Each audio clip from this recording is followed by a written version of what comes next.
And happy Friday. And tonight, hopefully, we will get back on track for the horrible mess that we've had to go through the past 2 weeks. I think I finally fixed it. We can play Total War Attila again. Unless we want to play Total War or Rome Remaster, then we can do that. All right, so if I'm not mistaken, I do have to fiddle with a few settings here. And this is the one thing, I have to fiddle with them every time. But you know what? I'll do it. I will happily do this. Now, I have installed one new mod, and I did it simply because we were at the tail end of the campaign. There is, like, quite literally no way I could lose at this point. That's my wake-up juice. Okay. Oh, crap. Oh, God. Oh, God. Not again. No. No. I had it working. I had it working this afternoon. I swear to God I did. Okay. Oh, hello. Okay, hold on. I remember what I have to do now. That's right. That's right.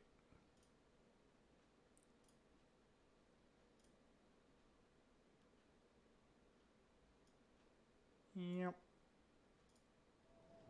And just like that, I believe that should do the trick. Now, for me, everything looks a little bit fuzzy, but for y'all, it should look great. It's nice and smooth, and I can keep the graphics up, which is fantastic. Actually, I think, hold on, can I turn the graphics up?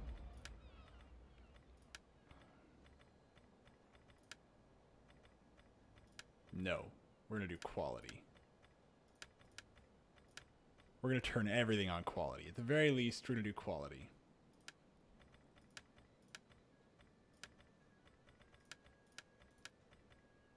Let's keep that.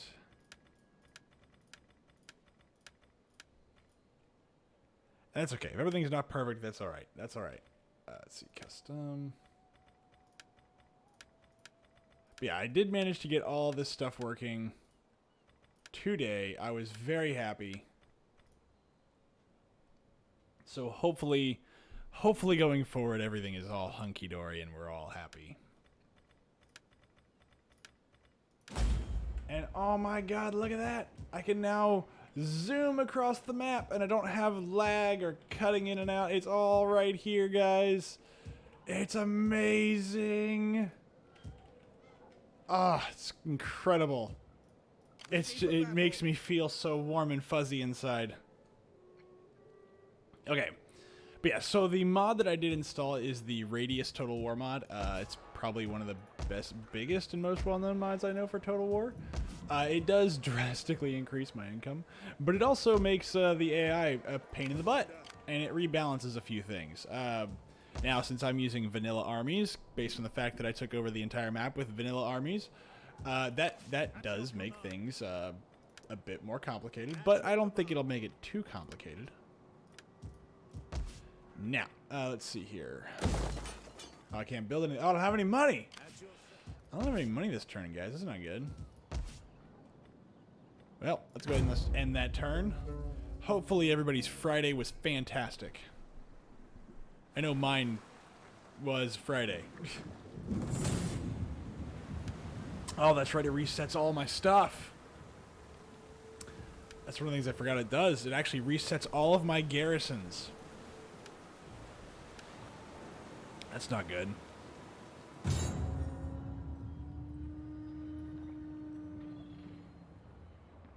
That's not good at all.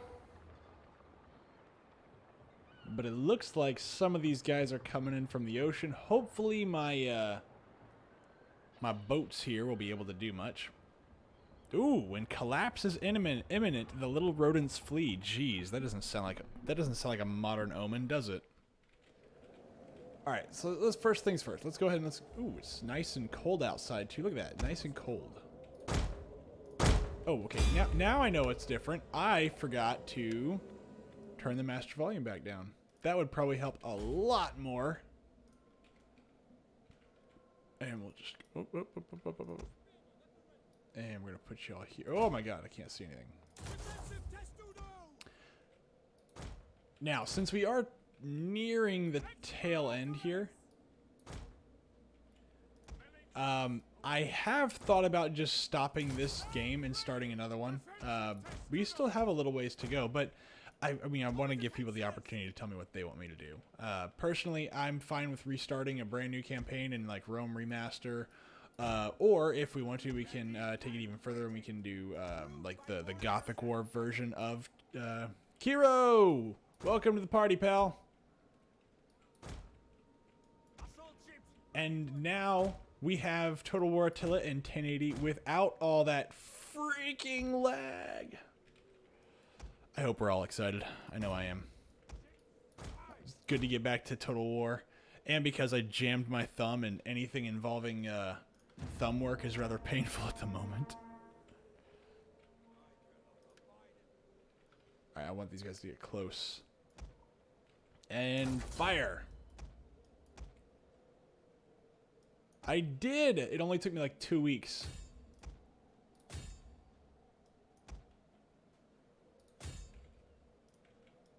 Alright, these guys both need to be focusing on that guy.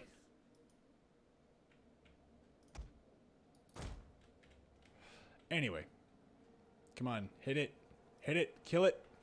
Kill it. Okay, very good. Now kill this one.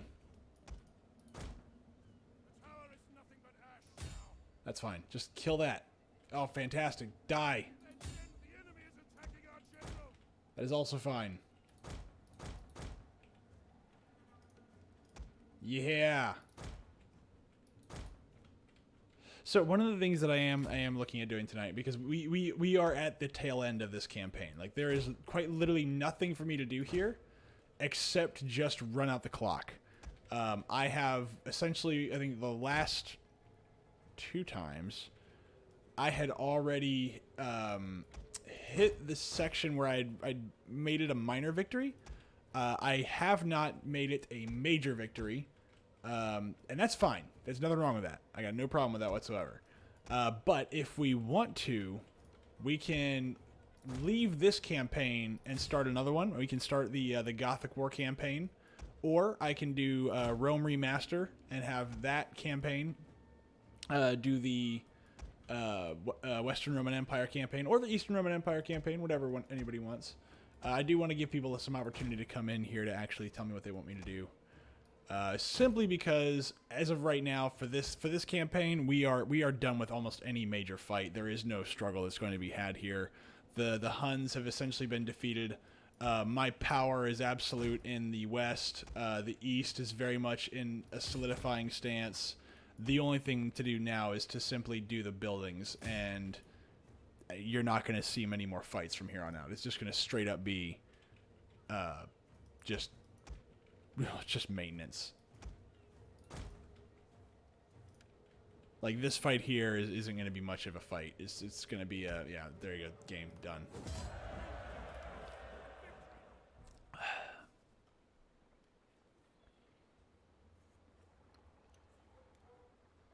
But yeah, I would like to know what everybody would like me to do. That way I know, well, that way I know what to do. We are going to take on warriors. They were brave enough to try and take me on. And just like that. And I can even turn, here's the best part, Kiro. I could turn the graphics all the way up too. That's the best part about this. It's not even like a, oh, I fixed it and I got a janky work. No.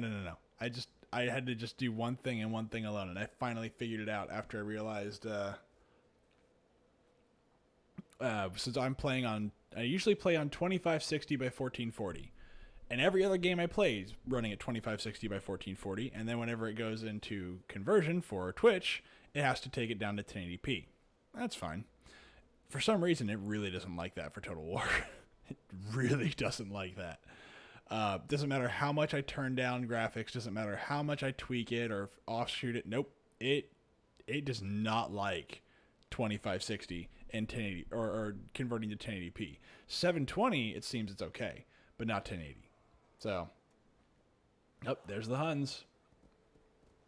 See, they're not even in the same section of the map as me. Like, they don't care about me at all. They have decided that I am not worth their time.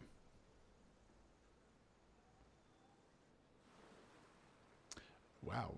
They have the Emperor sailing around in the seas. I can't imagine a more horrifying thing to do in that time frame, but be on the water. Oh, hello, Kitty. I didn't even know you were in here. Hi, Kitty. Hi, Kitty. Kitty, say hi to the people. Say hi to everybody. Say hi. Say hi. No? Okay. She's being shy. That's okay. Enemy killed in battle. Hostile agent activity. A worthy bride. Ew, no. She's -1. No. Okay, hold on. Who's this? I don't... Hilarious. I don't know who that is. So, yeah, no. I get... You're rank 6. 34, but you're not... I'll just give the blessing. Who cares?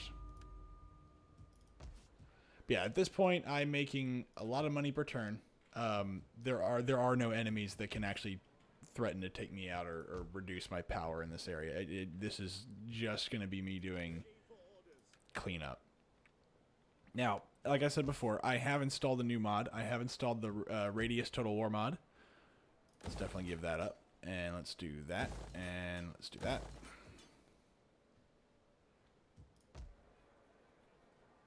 Now let's see what else. What else can we put in Rome? What does Rome deserve? Let's get that. Do. Give me one of those.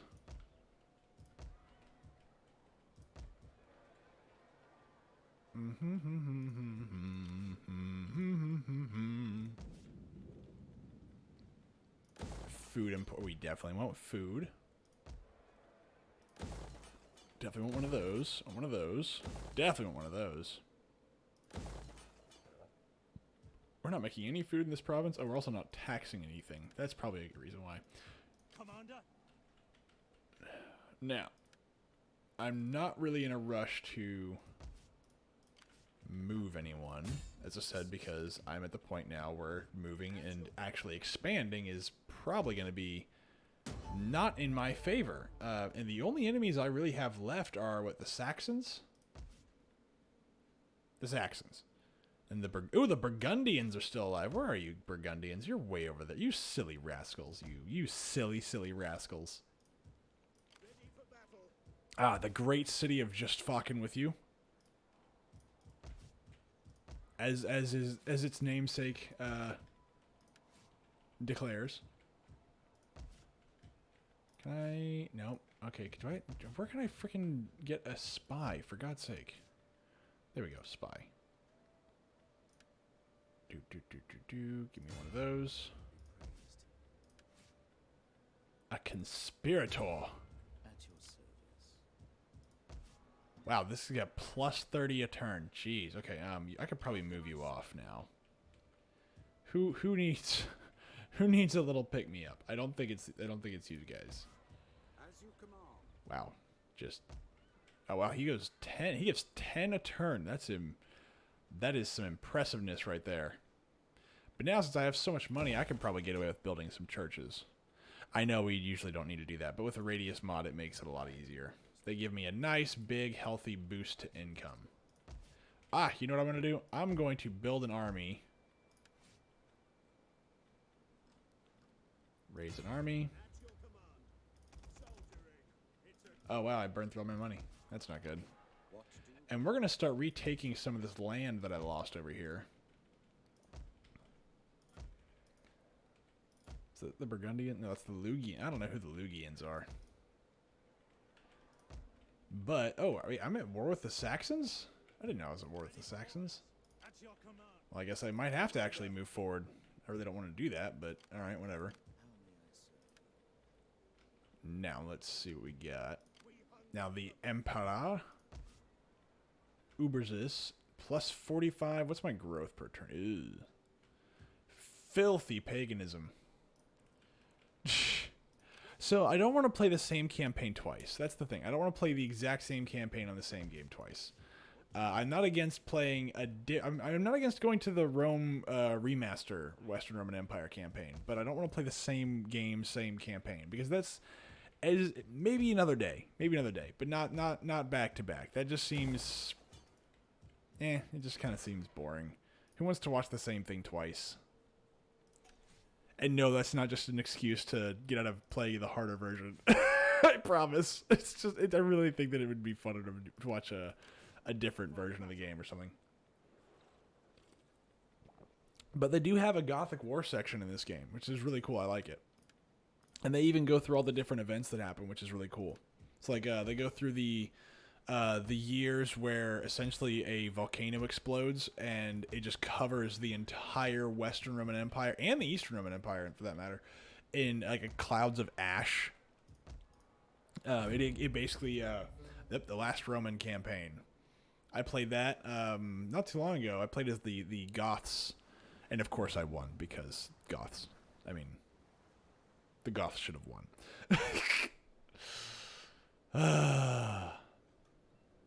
It also helps whenever you have a more concerted effort. I would say that playing as the Romans in the last Roman is probably one of the... Either I play Horde factions very wrong, or it is one of the harder game modes I think I've played, because it's very, very slow. And because you don't have any support, you just have your hordes. Without the support from the east, like without those AI armies coming in, you will be just throttled really fast. Especially if you have the radius mod turned on. The radius mod helps everybody but you. It gets nasty. I think I've tried playing as the Roman expedition a couple of times, and each time it gets really dirty really fast. Like I could try to take out the Vandals, but the Vandals come back like with twice the numbers in just a few turns. And since every fight is a field fight, I hate field fights. I get burnt out so fast. I have to play as one of the actual kingdoms. Or I could actually just establish my own kingdom. I guess that works too. I haven't done that yet in the Roman expedition.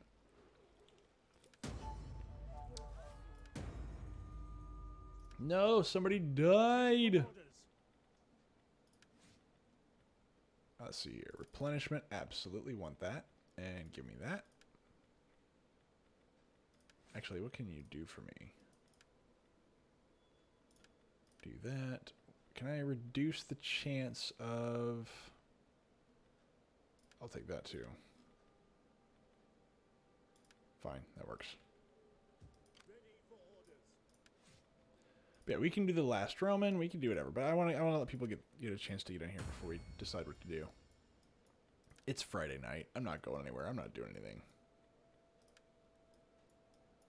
Poor Honorius. Never got to see his empire thrive the way it should have. But he did manage to have 3 sons. Did he have anybody else? Yes, both of his daughters, one of his illegitimate daughters and one of his natural born daughters, or I say natural born, they're all natural born. Is proper born daughters dies. Jeez. All right, let's see here. Can I retake this? I probably can't. I probably don't have enough men. I do, but there we go. Wow, that didn't take anybody.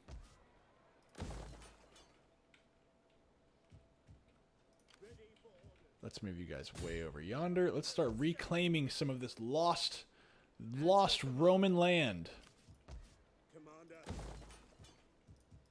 And from here we shall reign anew.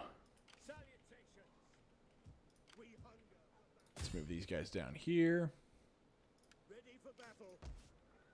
Just straight up reconquering Roman lands.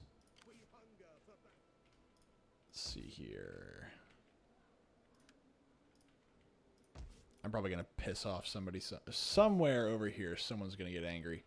But yeah, then I'll go through and I'll see if I can knock out. Let's see here.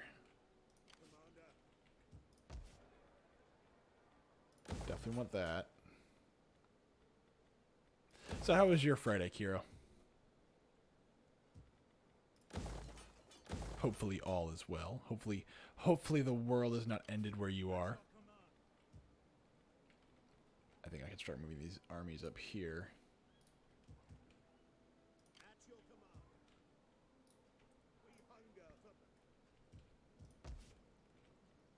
Do.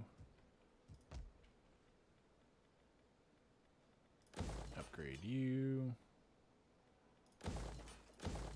Definitely want some food up in here.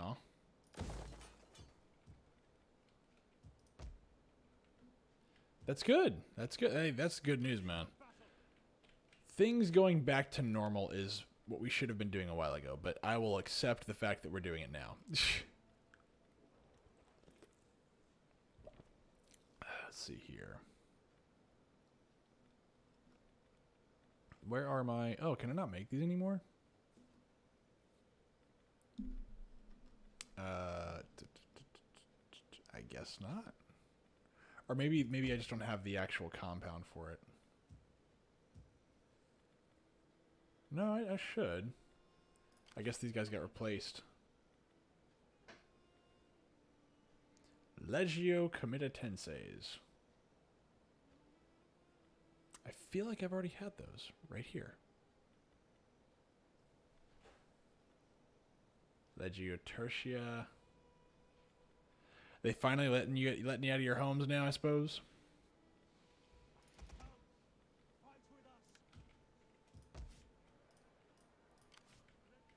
Let's see what else we got. Can I... Ooh, I can go colonize that place. Yeah, let's go colonize some Eastern Roman Empire territory.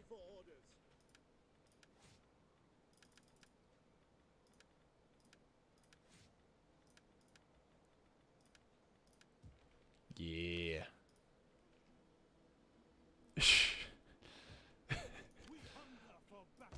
That's pretty much what we do here.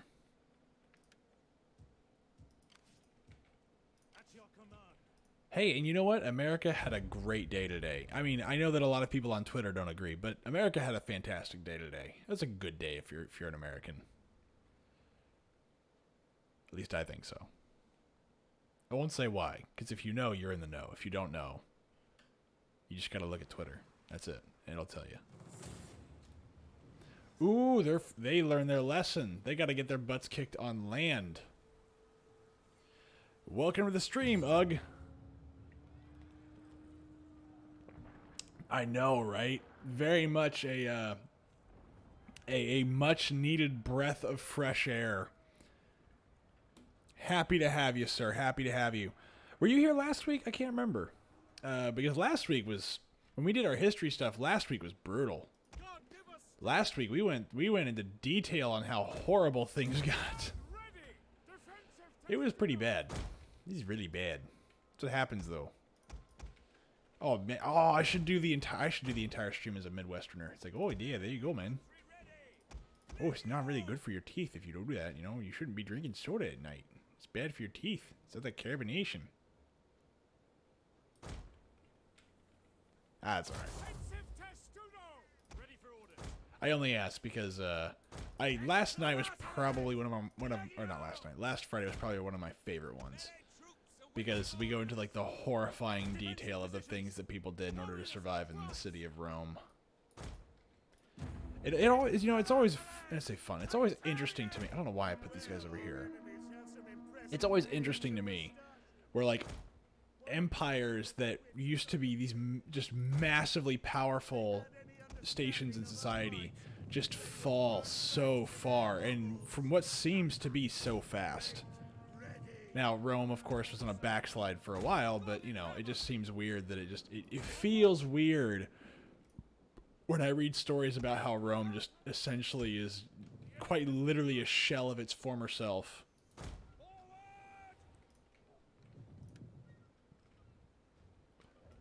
Let's put you guys up here.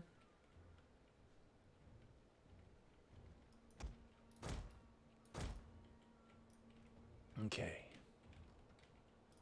Oh. Shield wall. Nope. That's fine. Run. Run!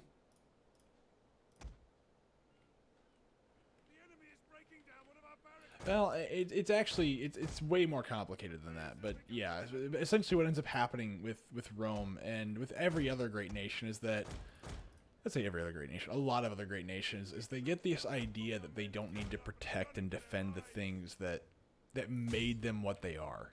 You know, and America's unfortunately going through something similar, which is not really, that doesn't make me feel good. Is this idea that the things that made you good can be replaced with something else. Now, that doesn't mean that you are good, you know. I hope not. I hope not. You know, every empire, if you want to call that, the difference I think between America and Rome is the fact that America is still a republic. It may be a republic that is in danger, but it's still a republic.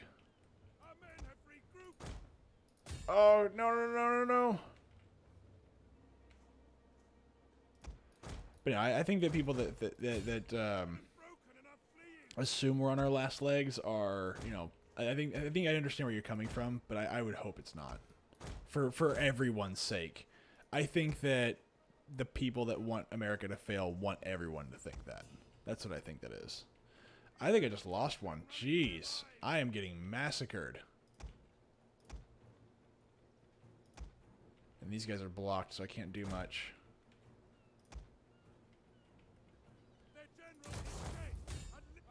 Get him! Get him! Oh, they're in frenzy mode too. Jeez. Oh, jeez. Oh, jeez. Alright. Shoot, shoot, shoot, shoot, shoot, shoot, shoot! Make them freak out! No! Oh, come on, come on, come on, come on, come on! Oh, so close. So close.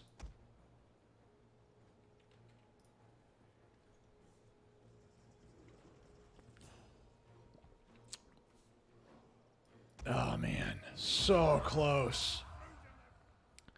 So the thing about... I think the issue that we're going to run into, and hopefully this is what changes, is the fact that we've got a lot of power that's been centralized. This is the same issue that happened. Actually, if you were here at the very beginning, I actually talked about this during when the Western Roman Empire was still around. A lot of issues with local problems in the Roman Empire were because there wasn't any power on the local level, and we saw too much power consolidated inside of Rome. That power actually became their biggest problem, especially when it comes down to corruption. I'll tell you what, you can be a puppet, you don't gotta pay me, and I will trade with you. No. You will be a puppet, or I will kill you.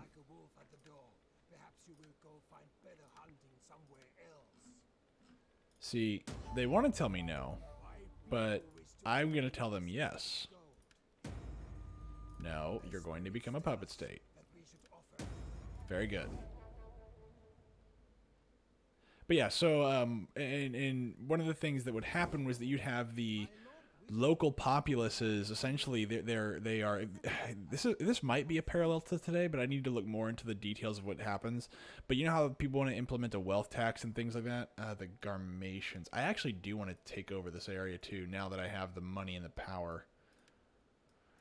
But most of my armies are sent up here, and they're being pushed this way. But especially under Majorian, when they had some economic reforms. No, I'm going to cancel that. The biggest issue that one of the biggest issues they had was they're not populating, they're not reproducing, so Romans aren't having kids. Another one is the fact that the taxation structure is very dated, and thanks to the introduction of Christianity, you have a very different moral and ethical set of rules being played out, and they don't really jive with the old way of doing things. And then you have the senators that were being so corrupt that they essentially would take their debts and they would pass them on to their local landlords in their provinces.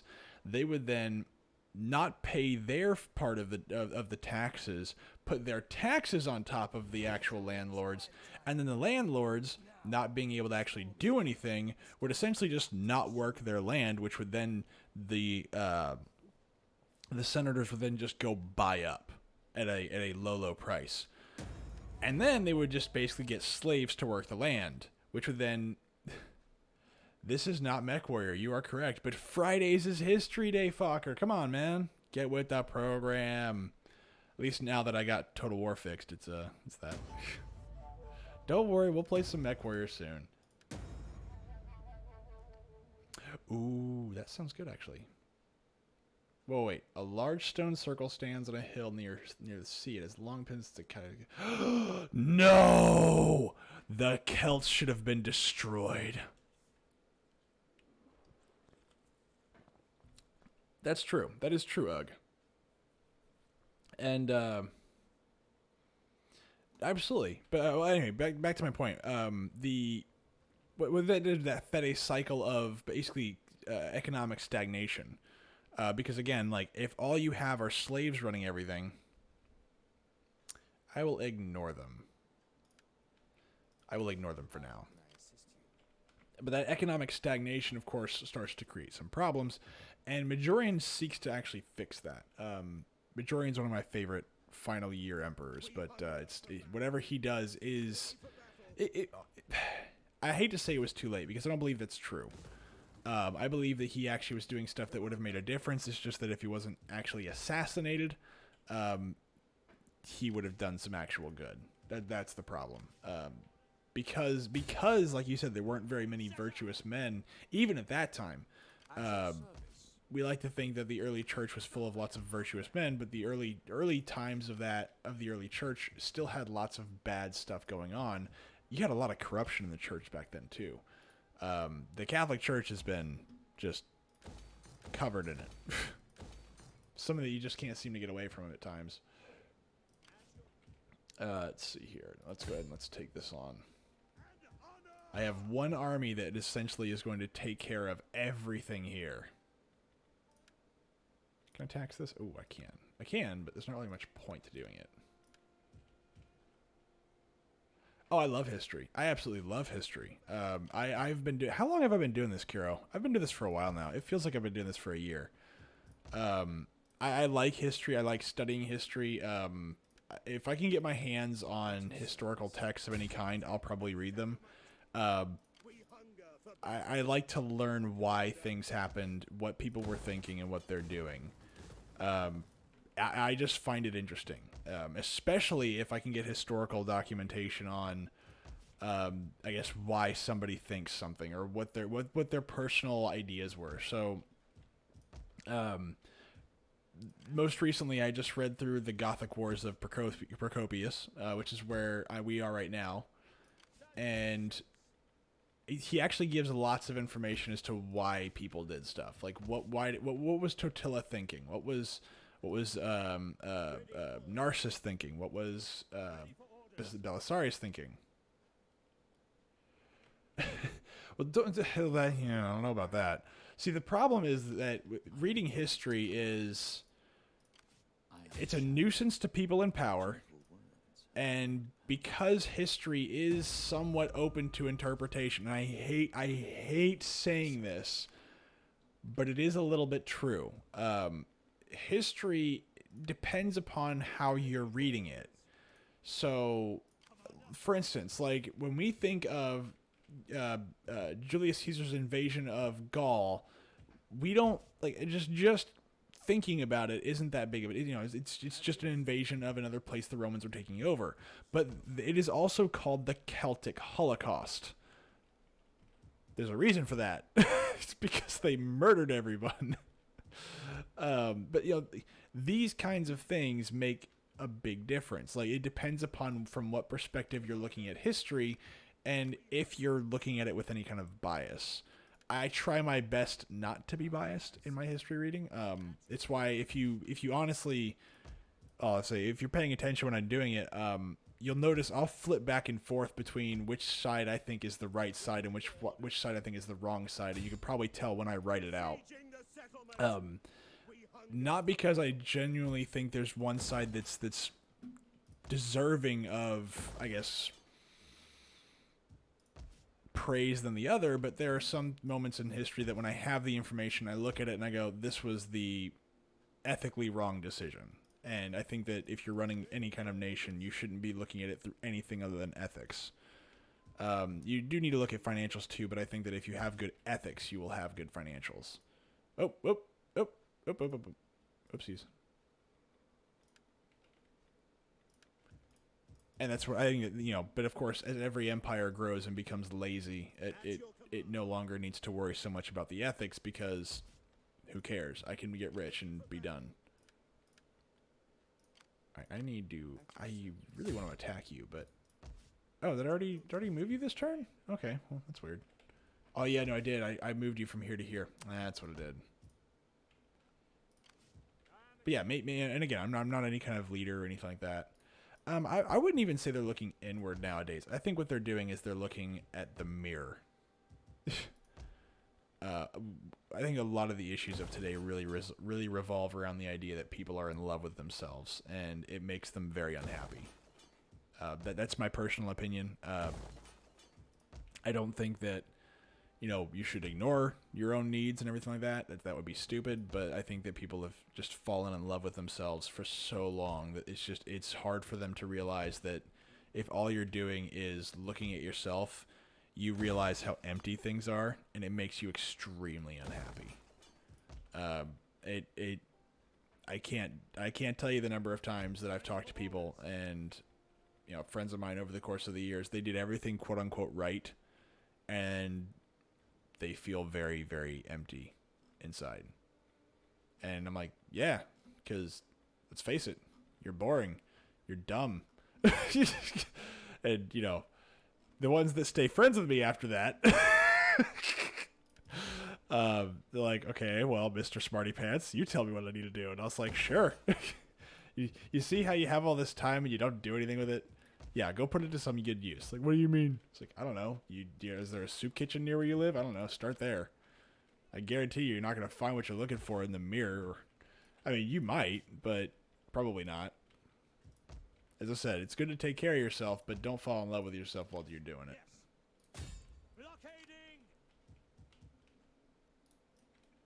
I think that's one of these. Pretty much. That's very much a wise way to look at that. You're not special. You're just some guy. But here's the thing. Here's the funny part about that is that you know, people tend to believe that, you know, one person can change the world, and they think about it in a way that is like they can change the universe in a way that is impacting on a global scale. And I don't think that's true. I mean, it's very, very rare in history we get those kinds of people. And I mean, they are people that, I mean, I've yet to meet one, but when you read about them in history, you can see he did. Sorry, not he did. They did. Yeah, they changed the world in a very drastic and violent manner. I approve. But it's very, very rare that in history we get somebody that that actually goes that can change the world in a way that is the way that we like to think of it. Does that make sense?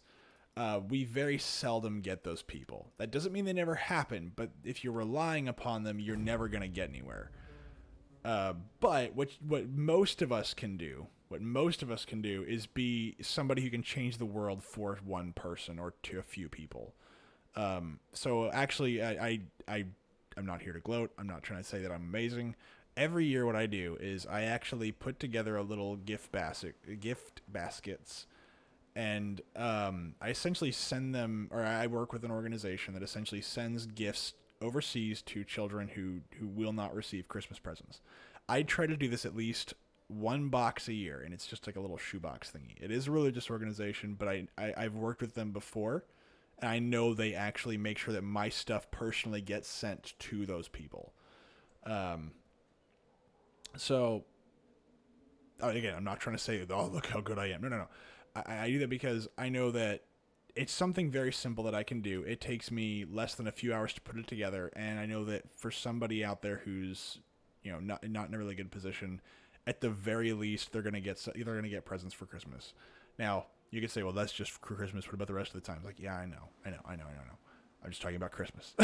It's like there's other stuff that we could do, but besides that, there's people even around here. One of the things I used to do is I used to go around during Christmas time as well, and I used to do that exact same thing, but for kids in America, where we would go into places that were just not very well off, and we would give them Christmas presents.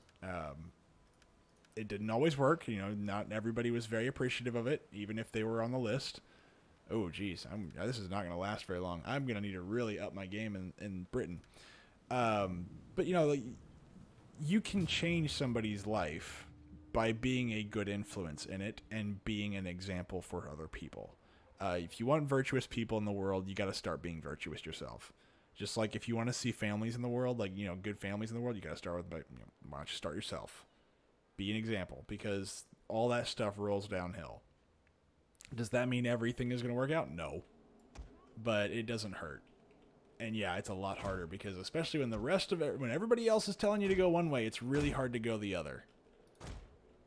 Yeah, it's not an easy thing to do. Absolutely. And you know what? You shouldn't necessarily be trying to go out into the world and saying, I want to change the world. Like, if you're already starting there, you're never going to get there. You got to start off with something small. It's one of the reasons why I like history so much, is the fact that it keeps me grounded a little bit. That and the fact that I like reading about the wars and the fights and the battles, but, that's... yeah, I'm going to lose this fight so bad. This fight is going to be just absolutely gnarly. Alright, get inside. I at least want to make this painful for the enemy. Nope. I'm going to lose probably both these guys. Oh! Well, see, here's the thing. You could do Genghis Khan. You could do a Genghis Khan. That's definitely a way to change the world. He knocked off, like, what, half the world's population? No, a fourth, all by himself. His letter to the Pope quite literally said, I'm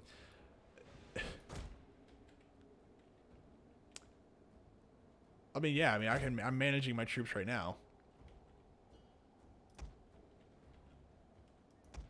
But I would say that the old Total Wars are better. I would say Shogun is the last good one, but even then you can see where they were kind of already falling down. It makes me sad to say that, but it's true. Oh, no, don't charge, don't charge, don't charge.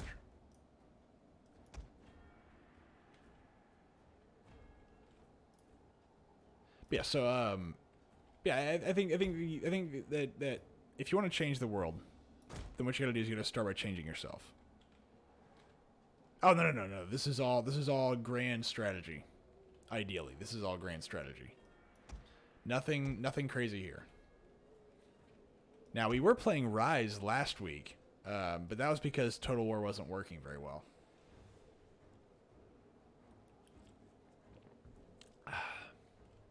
Though I do plan to finish Rise. Alright, get you in here.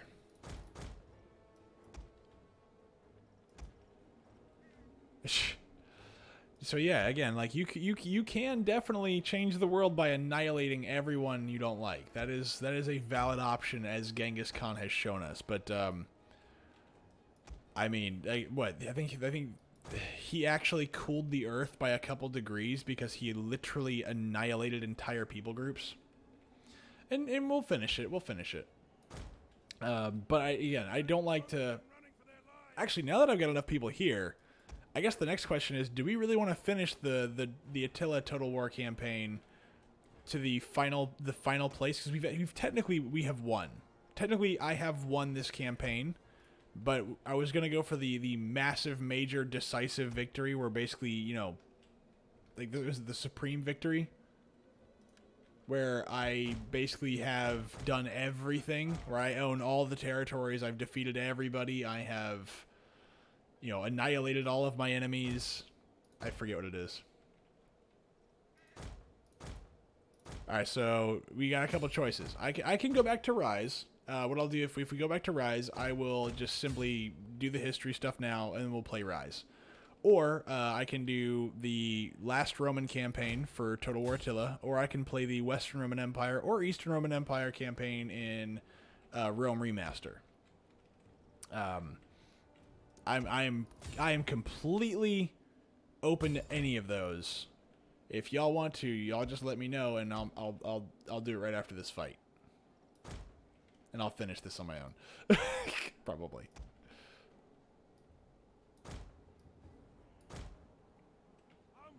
Because yeah, at this point right now, all we're doing is we're just playing it through. That's all we're doing. There's really no point in actually continuing unless we want to do that. So we can play Rise, which is what we played a little bit last week whenever Total War wasn't working. I can play the last Roman campaign in Total War Attila, which is going to be the Gothic War of this game. So this is the Western Roman Empire campaign, and then the Gothic War is where we are historically in our stuff.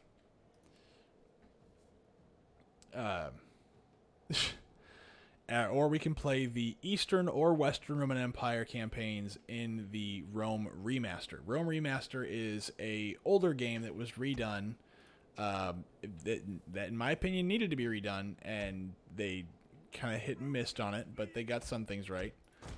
I would say that it offers a much harder playthrough. It gives you, in my opinion, a much better way of playing, though. Total War Attila is really good. I like it, but it definitely has some flaws that just glare. Yeah, no, there's no way I'm winning this fight. All right, Rise. All right, we got one for Rise.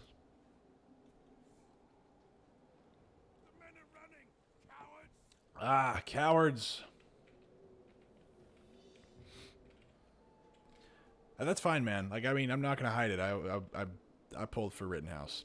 I'm not gonna lie. I don't care if people get masked. People get mad. Ooh! So we got 2 for Rise, 1 for Rome Remaster.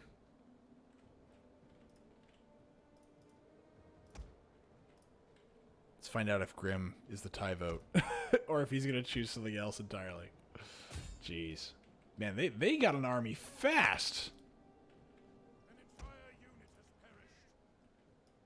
Yeah, I'm gonna need my full army down here as soon as possible to undo this. But hey, when it gets there, it's gonna be nasty.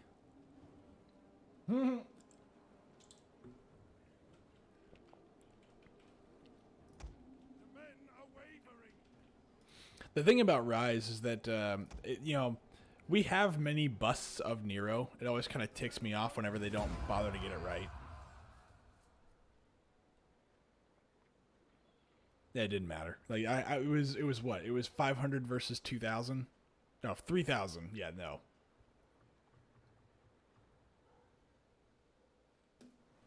But it's okay. I'm going to get them back in a second. This little rebellion in England is not going to last.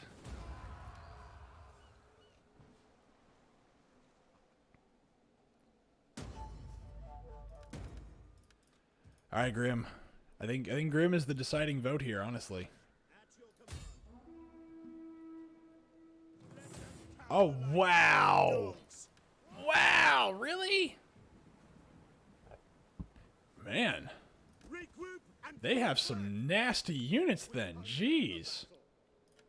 Get the fortifications ready. All right, let's do.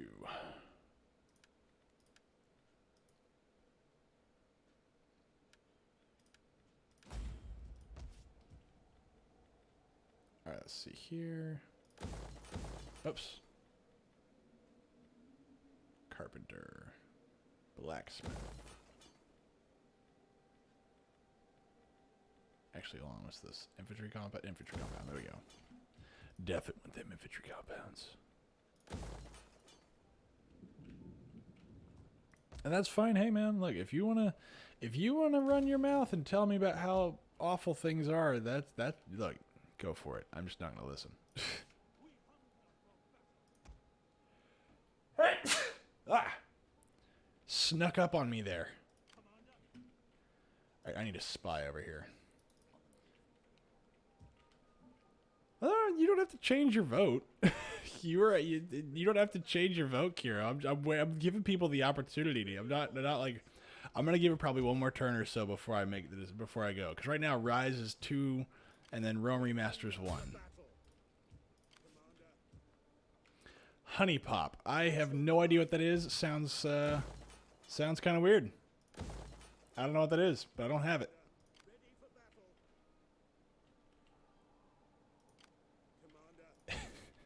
Sounds like something that I can't play on Twitch either. I'm just saying. Just gonna be honest. Sounds like something I can't put on Twitch.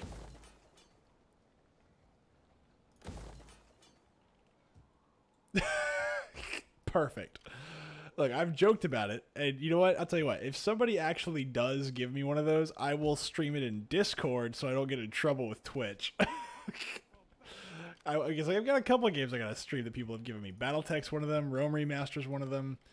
And then I gotta finish Fallen Order. What else do I gotta do? I gotta do like a few others too.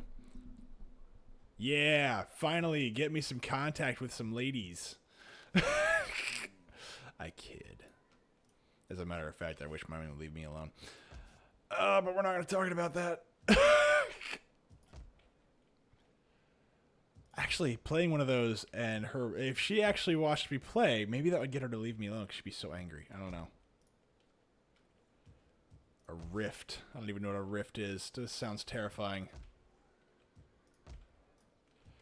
Alright, so we have... let's see here. So we've got 2 for Rise still and 1 for Rome. Is that right?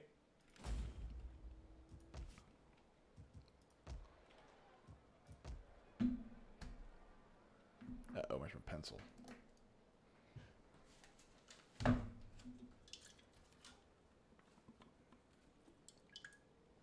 Well, there's my wake-up juice for the night. All right, let's see here.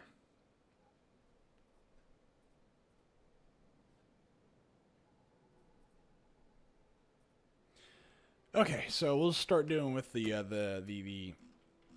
lovely history for tonight. And then, actually, I need to tell y'all the plan for next week, because next week's going to be a little bit of a different thing. But we'll cross that bridge when we come to it. Oh my God! Hold on, time out. How is it that Mediolanum is my capital? That makes no goddamn sense. Why is Rome or Ravenna not my capital?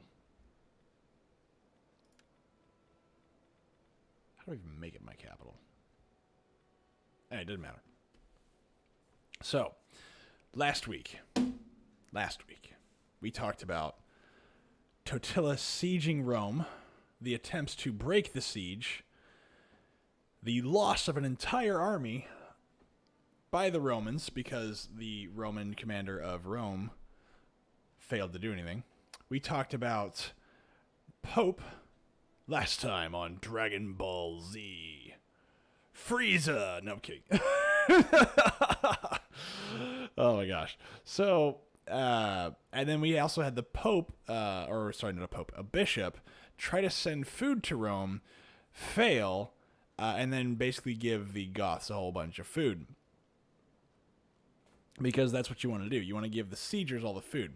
We talked about all the horrifying ways in which the Romans had to endure in Rome, and we learned for the first time since the foundation of the city itself, the sewer systems and the latrine systems in Rome were cleaned out. I'll let y'all figure out how that happened. So...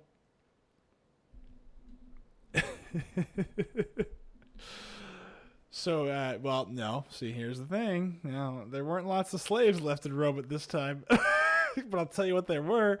A bunch of hungry people. And guess where all the leftover food was? I'll say leftover food. Leftover things that were edible. But I will say this. Even today, the sewer system of Rome is so extensive and so massive. They have been working on mapping it for like over 80 years, I think, and they still haven't finished it. The sewer complex of Rome is so massive they don't even know where it goes. Well, the one when after the latrines got out, if you remember, after the latrines were emptied last week, remembered they actually had to start cutting pieces of their body parts off.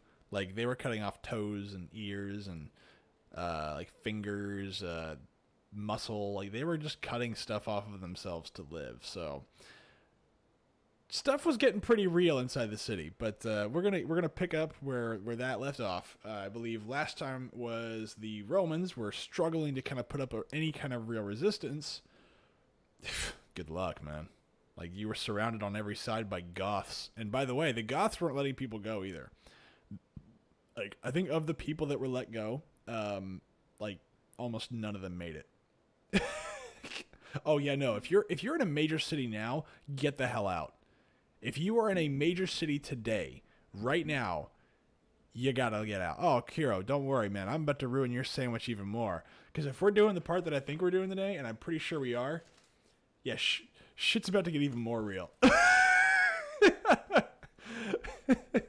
Because, so, like, there's some messed up stuff that happens in there.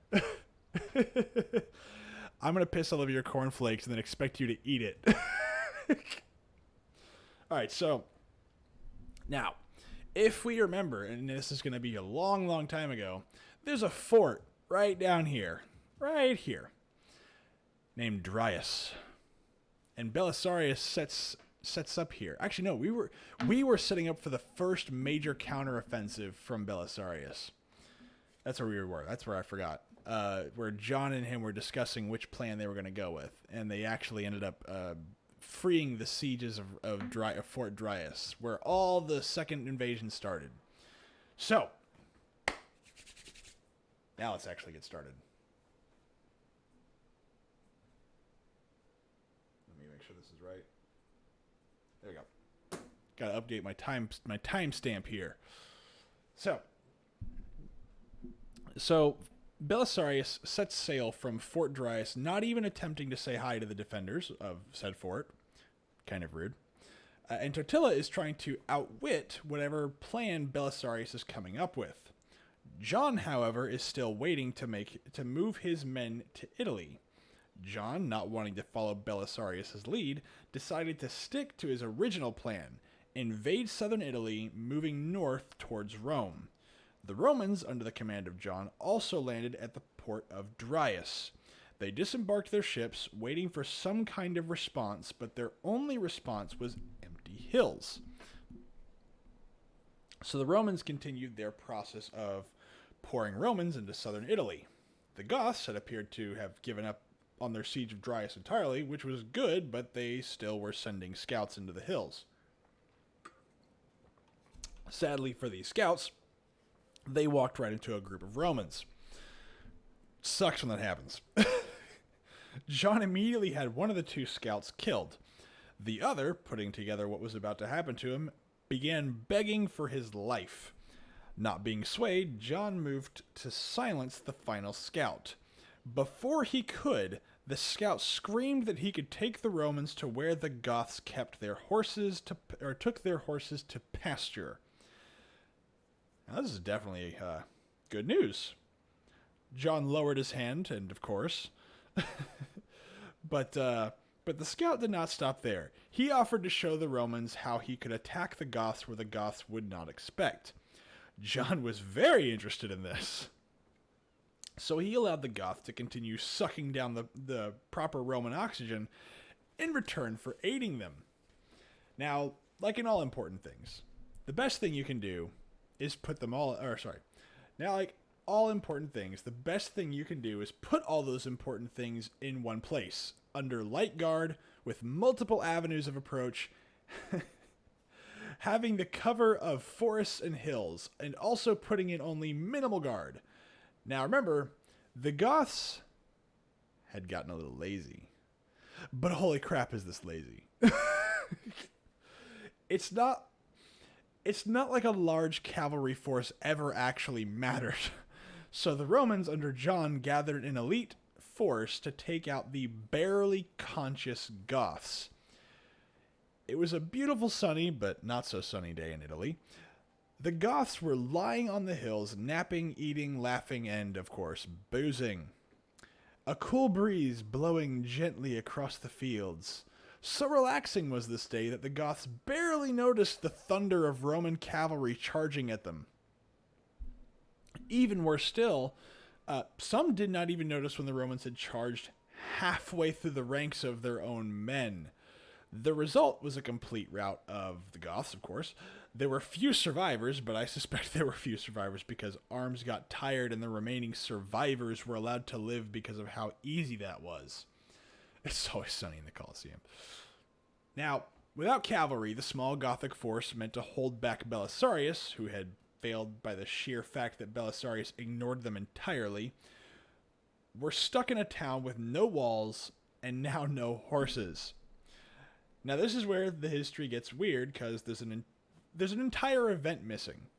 John moves to pacify and reassert control over Calabria, or the southern parts of Italy. But the next record just tells us John had already captured most of the entire region. Did the Goths retreat? Did they fight? Negotiate? Turn traitor? We don't have a freaking clue. I cannot find it anywhere in any kind of historical timeline between what happens with John actually solidifying southern Italy and what the hell happens there. I have no idea. It's just like an empty. It's like somebody got knocked out and didn't write it down, and it stayed that way for a couple months. There's literally nothing that I can find. No historian. I've even gone towards contemporary historians. It's like leaves a bad taste in my mouth when I talk about contemporary historians, but whatever. I can't find anything. So if somebody can send me something, if somebody else finds it, let me know, because I have no idea. I'm not expecting anybody to go looking, but it doesn't matter. We've no clue. We know that the fight over the horses wasn't a big one, and we know that that was not the decisive battle, though it definitely was decisive by itself. But the city of Brundisium, Canossa, Cannae all fell to the Romans. I'm having to force myself not to discuss at length Hannibal Barca's amazing victory here in the Second Punic War, but I'm sure that in 20 years when I get to it, I will never stop talking about it, so I will have to move on. Unless anybody would like me to discuss Hannibal Barca, one of the best strategic and tactical minds that the world has ever produced. Too bad he was a Carthaginian.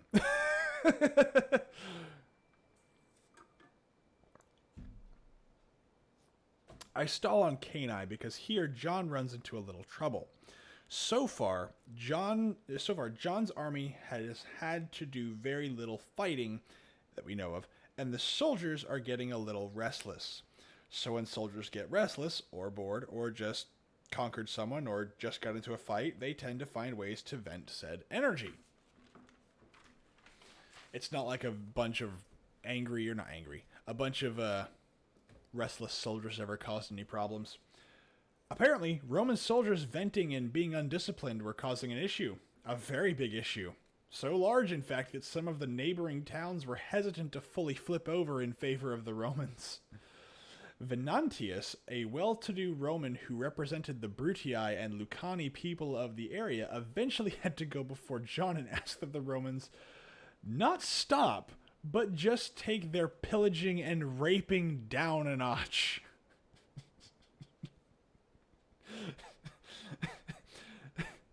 Not stop, just pump the brakes. Now, this isn't because he was fine with the actions the Romans were making, but because he was powerless here. The entire province of Italy has been unstable and changing hands for decades now. At this point, people are exhausted by the fighting and just want to be left alone. But I digress. Again. Venantius then tells John that the reason that the group supported the Goths was because 1, they weren't really given a choice, and 2, the Romans had been abusing the people under Justinian and made the decision to support the Goths that much easier. Venantius then informed John that if he could promise to get the soldiers to cut back, the Brundium and the Lucani people would be on board with Justinian's rule over Italy. Literally, the price tag of getting the tribes of southern Italy to be loyal subjects to the emperor was to just stop mistreating them. It seems like such a tiny freaking price tag. John slapped the sold sticker on that deal so fast even Venantius wasn't sure if John had even moved. Just to give you an idea of how far that deal goes, essentially for not pissing in the southern Italians' faces daily, the Mediterranean, southern Italy, and Sicily would be in support of Justinian without a single life lost, and little garrison forces needed to pacify the locals. The entire Ionian Gulf fell in support of Justinian. That's how large these tribes were. John had not only pacified the region, but they welcomed him and the Romans happily going forward. He literally grabbed like everything below this and all of this just by telling his soldiers, well, you don't have to stop what you're doing, but just calm down.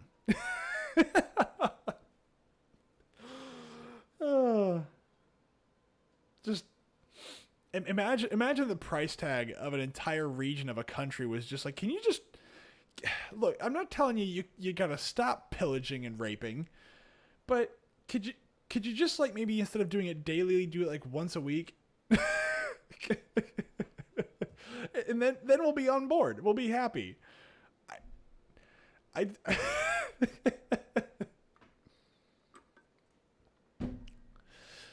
I mean, I don't know what that kind of desperation is. I truly don't, and I hope I never find out.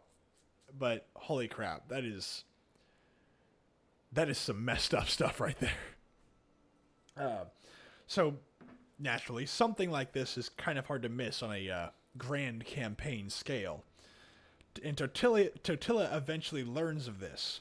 His situation is beginning to weaken and much faster than expected, so Totila decides he's going to mess with John. John was moving towards Rome to meet up with Belisarius, who had landed in Italy's port at this point. But as John's force was marching, he kept seeing shadows moving in the tree lines and silhouettes on the hillsides for only the briefest of moments. They had faced no resistance, though. This begins to greatly trouble John. He begins to suspect the Goths are preparing an ambush or moving to surround him. His scouts come back with little to no actionable information, but the Goths were still seemingly everywhere they were going. Granted, they weren't doing anything, but there seemed to be a lot of them, and they seemed to be trying to stay out of sight. John is convinced he's walking into a trap and returns to territory occupied by his newly found friends, the Brutii and the Lucani tribes, to plan his next course of action. In reality, John was in little danger. Totila had sent 300 men to literally just follow John. That's it. Their job was to follow him, not to fight under any circumstances. Unless, of course, they couldn't avoid it. Whatever. I give this plan a solid 10 out of 10 for messing with his enemy. This didn't happen one time, though. John would try to move out, see the men following him, get concerned of an ambush, then move back to friendly territory. I actually give John some credit here. Despite not knowing there was an ambush waiting for him, and his scouts not being able to spot the enemy in large numbers, Totila had destroyed entire armies via ambush before. If we recall back to Valentinius and Phocas' army being destroyed on its way to Rome after successfully carrying out raids against Totila, and them not finding the enemy in great force anywhere up until they were surrounded then killed, that had been, at most, a year ago. And that was a very, very long, complicated, and horrifying sentence. I apologize. Totila had essentially frozen an army in place with a much smaller force, but that doesn't mean he was winning. One of Totila's men, Recommendus, had been given the task of, quote-unquote, guarding the Brutii, to make sure no one could sail between Sicily and Messina. This task was not new. He had literally been here months, if not more than a year, before John had landed. Apparently, things were so quiet that no one had even bothered to tell Recommendus that the Romans had invaded. Now, Recomundus managed to cobble together a relatively interesting group of men made up of Romans, Goths, and Moors, and was known to be a fierce warrior in his own right. But his misfit group of soldiers were not prepared or expecting a Roman army to show up in force. So when John showed up, Recomundus and his men were ill prepared and defeated so swiftly they ran to the nearby mountain. The problem here is that the mountain was very steep and difficult to climb. However, Recomundus and his remaining men all rolled a 20 for dexterity and flew up the mountainside. Recomundus thought that by the time the Romans had fully caught up, that they'd have a solid defense plan in place. John, on the other hand, was not in any mood to let some stupid giant rock stop him from venting his frustration. He may not have been able to leave Calabria, but he was going to make sure that the Goths remained knew who it belonged to. As Recomundus reached the top and looked down, he noticed he had a lot more men following him than before. That was probably not a good sign. Recomundus, still reeling from the initial defeat, now held the high ground and at the very least could potentially hold a solid defense at the top of the mountain. So slowly his men began to form up with him at the top, but not all of them had made it. Where there had been paths to walk, the Romans would race to catch them and would kill them fleeing the Goths. Kill the fleeing Goths. Where they had to climb, the Romans would scurry up behind them and rip them from the mountainside to be smashed upon the rocks below. Terror had gripped the remaining Goths as those lucky enough to reach the top could hear the screams and the sounds of crushing armor and bone echoing up from the rocky paths below. Not to mention the squelch of, bags of meat hitting the ground, but I digress. The Goths waited, too terrified to move forward. Then, slowly, the hands of Romans began to rise over the edges. Slowly they climbed and immediately fell into formation, waiting for enough of their comrades to form up with them to be able to win an actual fight. More and more Romans climbed and joined their brothers in arms, held at bay by their officers, also held at bay, but only by the fact that they needed to win quickly. The moment the Romans had the number, they charged the other side and pushed the Goths slowly over the other side of the mountain, and actually fought the Goths on a downhill fight after a while. Recomundus had lost his only real advantage. Upon realizing this, he offered surrender for himself and his men. John, bloody and tired, accepted. That had to have been a crap day for Recomundus. He literally didn't even know there was a war on. John then retired his army to Servaro, where he remained. Week after week, he would receive letters from Belisarius demanding he march to Rome to assist him. John, meanwhile, had discovered that the Goths that were going to quote-unquote ambush him were operating out of Capua, but was not convinced the force against him was only 300 strong. I would say that John's caution was well merited. Like I said before, Totila had led enemy armies into an ambush before. After 3 or 4 times, at least some of your opponents might learn their lesson, until you use your own strategy as a ruse to outmaneuver your opponent. Details. Now, John is essentially trapped in a paper cage in Calabria, unable to make a clear decision on what to do next. Belisarius, on the other hand, has a plan. One that kind of needed John. Strangely, had they all committed to John's or Belisarius' plan, I think that they would have had a much easier time attaining their desired goals, but would have probably faced a concentrated opposing force, whereas with the split force, I think it kind of put everyone on a freeze. John would not move for fear of an ambush by the soldiers of Capua. Totila would not move because he had been sieging Rome down and knew he was close to a victory here, and Belisarius could not effectively move while John and his own forces were separated from his own. Not a great situation to be in, but time was on Totila's side. He could afford to wait. The remaining people of Rome, however, could not. If Belisarius could not advance against Totila, he would have to try and buy some time. And with that, I think we will call it for the night. because the next week is we're gonna actually no, hold on. Next week actually. Oh, hold on. I gotta mark my timestamp again. Next week, I wrote all that after compiling multiple historical corroborating documents. Oh my God, where'd my pen go? Oh my God, where'd my pen go? Oh my God, Kira, where'd my pen go?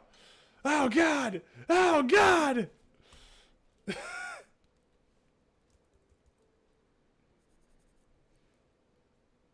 See, so for next week though, we are going to have a change of plans. I'll probably not be able to do a history stream next week. I'll probably have to do something else. I may not even be able to stream on Friday. It all depends. Oh, there's my pen. Thank God, it's right next to the Switch. That's what it is. Not the Nintendo Switch. I have an actual network Switch right next to me. What's next week?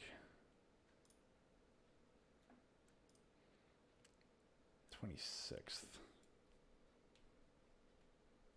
That's right. Next week's Thanksgiving. That's why I can't do it. So we will find out what we can do. I will try and maybe either make this stream on like another day of the week, or if we can, we will do maybe one on Saturday. It all depends. I really don't know because I completely forgot that next week was Thanksgiving. That's how bad I am. I forget my own birthday every year. I'm terrible at this. Like every year my birthday rolls around and my own family's like, hey, did you know it's your birthday? And I was like, about what? So like, at least it gets me off the hook for pretty much every holiday except Christmas. I forget about everything involving holidays and because it's just another day to me. And then Thanksgiving rolls around and I'm like, oh, that's right. Yeah, I got to do that. I was like, wait, why can't I do this next week? Oh, that's right. That's right. Yeah, family. But don't worry. We will have a history stream next week. It might not be on Friday. I will probably post it in the Discord. When we will actually do that. I'll try to give people some heads up. If you're not on the Discord, please join. But just full disclosure, probably not going to have a history stream on Friday. We probably won't have a stream on Friday at all next week. I will try to make up for that stream another day, but we shall see. Now, if I am not mistaken, we were going to do... No, you will stream! Sounds about right. Oh God. It's too big. It's too big.